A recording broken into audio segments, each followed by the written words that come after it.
Hola jóvenes, el día de hoy vamos a hablar acerca del gobierno de Álvaro Obregón, que va a ser de 1920 a 1924.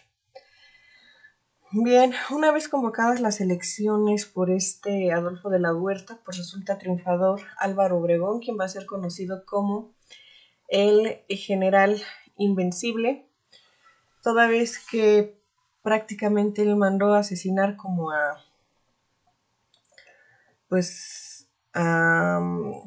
Zapata, a Carranza, y también se sospecha que él tuvo mucho que ver con la emboscada que sufrió Pancho Villa y que también terminó en su muerte.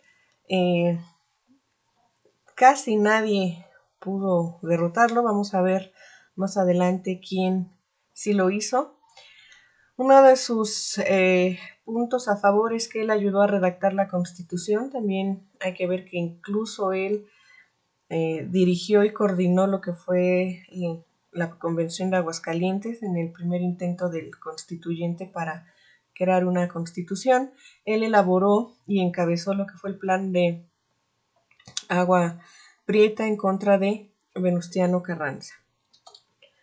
¿Cuáles eran sus objetivos? Pues lograr la pacificación del país, implementar ya en forma lo que es la reforma agraria, reparar y construir vías férreas, nada más que a él lo que más le caracterizó es que era muy represivo.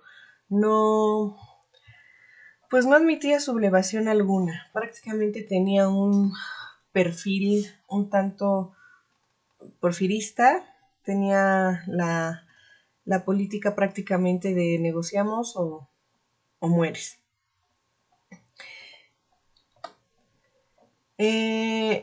Su ideología era que los militares, el clero y el Estado, en forma de gobierno, prácticamente eran los tres males que tenía una sociedad y que en un momento dado pues tenían que desaparecer. Él, pese a que era general de la revolución, pues prácticamente tenía la desconfianza acerca del sector militar porque pues en un momento dado veía en ellos la posibilidad de un golpe de Estado. El clero, pues prácticamente él tenía una política en contra de la iglesia, incluso él ya había intentado o intentó en un momento dado poner en marcha leyes que hicieran u obligaran a las iglesias a pagar impuestos. Y el Estado en forma de gobierno pues decía que en un momento dado el Estado se estaba enriqueciendo a costa del pueblo. Entonces estas tres figuras para él representaban un mal. Él quería en un momento dado pues no tanto como desaparecerlas, pero sí disminuir su autoridad y pues esto iba a generar movilizaciones, pues los militares no iban a estar conformes con que les restaran poder, mucho menos la iglesia, y pues el sector estatal también se iba a manifestar en contra. Las políticas de Álvaro Obregón se van a resumir en cuatro. La política agraria, que en un momento dado se refería ya al reparto de tierras, realmente destruir el latifundio, es decir, terminar con el acaparamiento de las tierras en manos de una sola persona y apoyar en su mayoría el sector campesino. La política educativa se va a centrar en la creación de la Secretaría de Educación Pública, cuyo primer secretario de Educación fue José Vasconcelos. La política laboral pues también se iba a encargar de mejorar las relaciones obrero-patronales. Empezó a incluso ya querer elaborar una ley apropiada para garantizar la protección al sector de los trabajadores. La política exterior es una de las que más ha causado controversia porque si bien él no quería que Estados Unidos interviniera, pues necesitaba del reconocimiento de Estados Unidos. Es decir, que Álvaro Obregón no iba a ser considerado presidente legítimo de México hasta que Estados Unidos le diera el visto bueno. Y esto lo llevó a firmar los tratados de Bucareli, ¿En qué consistían los tratados de Bucareli? Pues que Estados Unidos iba a intervenir en la política mexicana. Y aquí vemos los puntos, ¿no? México reconoce la deuda externa, es decir, se obliga ya a pagar lo que el gobierno de Estados Unidos le diga que debe. No aplicar retroactivamente el artículo 27 constitucional. ¿Qué implica esto? Que no le iban a quitar ciertas extensiones de tierra a los norteamericanos. Es decir, el latifundio solamente iba a seguir en manos de gente de Estados Unidos y dar prioridad a inversionistas de Estados Unidos. Prácticamente estos tratados de Bucareli, pues si ustedes se dan cuenta, no favorecen en nada a México y prácticamente es como una traición de Álvaro Obregón a todo lo que se hizo de 1910 hasta 1921. El primer inconforme con estos tratados fue Adolfo de la Huerta. Incluso es ahí donde inicia la sublevación de la huertista. Hubo gente que incluso le pedía a Adolfo de la Huerta que regresara, derrocara a Álvaro Obregón y él se convirtiera en presidente de México. ¿Cuáles fueron sus decisiones controvertidas? Devolvió bancos incautados, es decir, le apoya a un sector, al sector aristocrático, por así decirlo, al sector que en un momento dado va a controlar el dinero.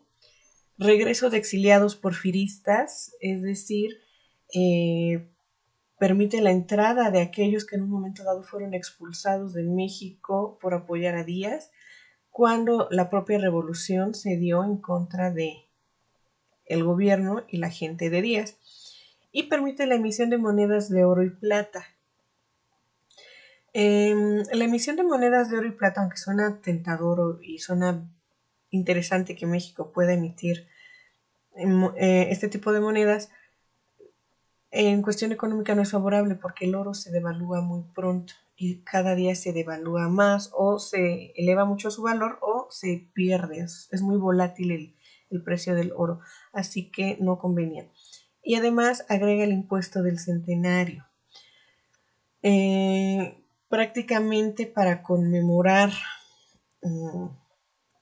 a destiempo el movimiento de independencia, él agrega un impuesto extra y prácticamente eso va a generar la inconformidad de la población. Ya cuando va a finalizar su sexenio, de nuevo se da una batalla por la sucesión presidencial. Plutarco Elías Calles quería ser el presidente de México, el que siguiera después de Álvaro Obregón.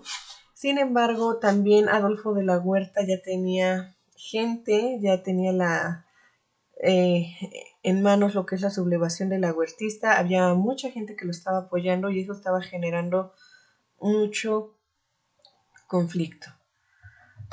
Les repito, la sublevación de la huertista se ve controlada. Plutarco Elías Calles es presidente de México. Más adelante vamos a analizar el gobierno de Plutarco Elías Calles.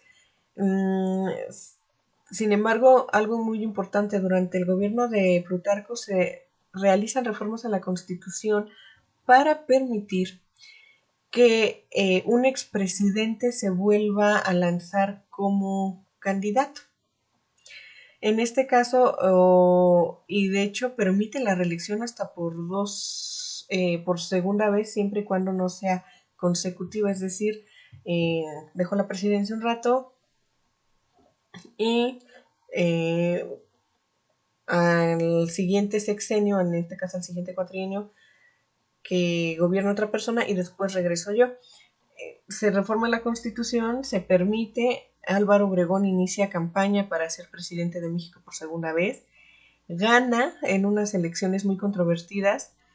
De hecho, para el periodo presidencial ya de nuevo habían reformado la Constitución para que fueran 6 años los que se gobernara. Sin embargo, mientras estaba comiendo en un restaurante, Álvaro Obregón Se le acerca a un personaje, que es el que está en la imagen, José de León Toral. Se le acerca, Álvaro Obregón pensaba que pues iba a saludarlo normal, y el 17 de julio de 1928 es asesinado por José de León Toral, quien le dispara en 6 ocasiones a quemarropa. Y es así como el general invencible, o también conocido como el Manco de Celaya, porque perdió su brazo en la batalla de Celaya durante la Revolución, pues es asesinado. Obviamente, ante este crimen, el sospechoso, y que después se confirmó que realmente lo mandó a asesinar, José de León Toral simplemente fue quien ejecutó el plan, pero el autor intelectual fue Plutarco Elías Calles. Más adelante vamos a ver el gobierno de Plutarco Elías Calles y el por qué lo mandó a asesinar. Bien, una vez terminada la explicación, realiza la actividad de rúbrica y contesta las páginas del libro. Nos vemos pronto.